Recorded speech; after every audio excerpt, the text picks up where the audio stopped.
Timnas Indonesia U19 bakal menggelar TC di Kroasia.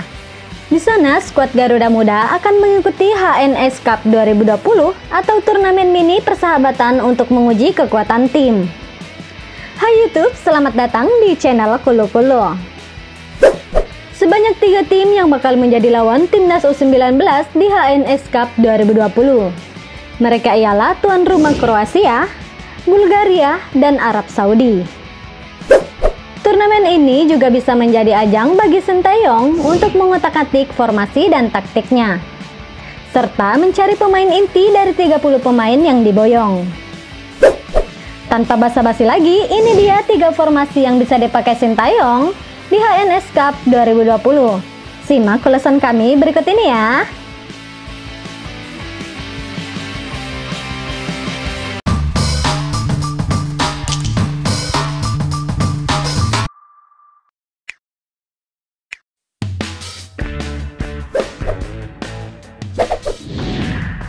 Formasi 4-3-3. Formasi ini terdiri dari 4 pemain belakang, 3 pemain tengah, dan 3 pemain depan. Kelebihan formasi ini ialah dapat menyeimbangkan pertahanan dan penyerangan. Di posisi penjaga gawang bisa dipasang Adi Satrio dari PSMS Medan. 4 pemain belakang ditempati oleh duet Elkan Bagot dan Rizky Ridho di bek tengah. Lalu Bagas Kava dan Yuda Febrian di kanan dan di kiri. Di posisi gelandang tengah, tentu saja ada sang kapten David Maulana. Kemudian ada Jack Brown dan Imam Zaki yang posisinya sedikit ke depan. Di sayap kiri dan kanan ada Witan Sulaiman dan Supriyadi yang siap mengejutkan tim lawan dengan kecepatannya. Lalu di posisi target man bisa dipercayakan kepada Sadam Ghaffar.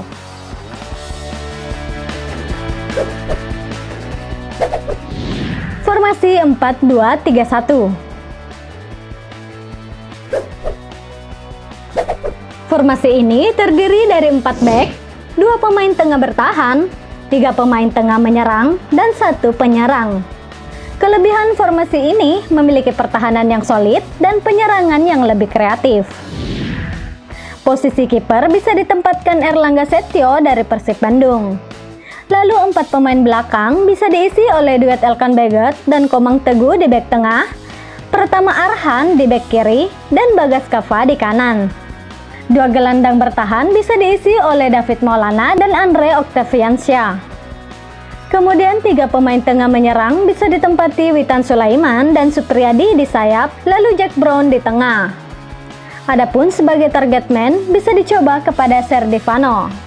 Penyerang muda Bayangkara FC ini bisa menjadikan turnamen HNS Cup 2020 sebagai ajang mempertontonkan kualitasnya. Formasi 4-1-4-1. Formasi ini terdiri dari 4 pemain bertahan, 1 gelandang bertahan, 4 gelandang serang, dan 1 penyerang. Kelebihan formasi ini tentu saja fokus untuk mengobrak-abrik pertahanan lawan. Di posisi penjaga gawang bisa dipasang Yovan Dani Damai. Lalu 4 pemain belakang bisa diisi oleh duet Elkan Bagot dan Rizky Ridho di bek tengah, Yuda Febrian di bek kiri, dan Bagas Kava di kanan. Sang kapten David Maulana masih menjadi andalan di gelandang bertahan. 4 gelandang serang bisa menjadi duet bagi Jack Brown dan Beckham Putra di tengah, lalu Witan dan Supriyadi di sayap. Kemudian sebagai target man bisa dipercayakan kepada Muhammad Bahril. Penyerang PSIS Semarang ini juga bisa menjadikan turnamen ini sebagai unjuk kebolehan di depan Sintayong. Seluruh data dan ulasan yang kami sajikan berasal dari berbagai sumber dan media nasional. Kami ucapkan terima kasih kepada Indosport, Transfermarkt, Tribun News, dan beberapa media lainnya.